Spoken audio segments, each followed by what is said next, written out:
All right, hello wine drinking people. Time for more of what I've had to drink yesterday, and the wines from Rocca Della Macie I know very well, and the spaghetti western, the family that created the spaghetti western in Italy, and Sergio Gingarelli, we've done several events with over the years, and these guys have definitely ramped things up here, and the state's got 200 hectares of vineyards in Chianti, Classico, and Morlino di Scanzano. They were founded in the early 1970s, and they had been known for making the least expensive Chianti Classico for years, and now they're really trying to focus on being known as a quality producer, not the cheapest producer of Chianti Classico. But the wines were always good. This Chianti Classico Riserva 2011 is a blend of 95% Sangiovese, 5% Merlot, and it has some aging in 35 hectoliter barrels. A bit of a toasty, kind of smoky note to the cherry and plum fruit here, some of that underbrush and fine herbs.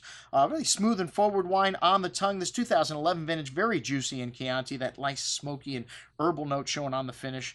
They produced about 3.7 million bottles total. Not of this wine, but they're still a very large producer. All right, the Rocca Della Macie, Tenuta Sant'Alfonso. This is a single vineyard wine. It's got a lot of clay in the soil. It's got a southwest exposure, and it's 100% Sangiovese, the great red grape of Tuscany. This wine's got a nice meaty quality to the dark plum and cherry fruit. A nice amount of that mocha also shown, and earth.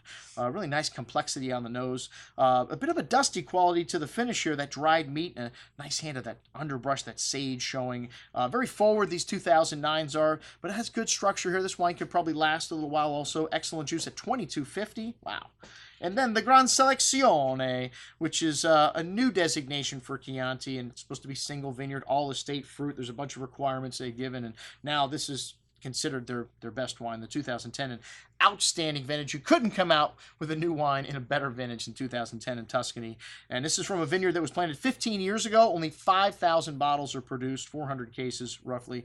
And this wine's got a beautiful bouquet of red berry fruits, plums, cherries, wild strawberries, fresh plowed earth, some graphite mineral notes coming on the second day, porcini mushrooms, a hint of smoke and cured meats. Wow, this wine's got a lot of everything on the palate here. And firm hand of acidity, lots of tannins, beautiful fruit here to match, very well built with excellent structure. This wine should age nicely for decades. Most excellent juice, and $150 a bottle. Hoo-wah!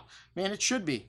All right, the Rocca Della Macie Gioveto, which this wine is a blend of 80% Sangiovese, 10% Cabernet Merlot, and Sergio arrived in the company in 1985, and this was dedicated to him, the son of the father. This wine's got a good amount of dark berry fruit with black licorice spice, fresh plowed earth, dark chocolate, some of those wild herbs and that you get from the Tuscan terroir. Big and chewy wine on the tongue, lots of dark berry fruit. This 2010 vintage, like I said, just showing tremendous structure.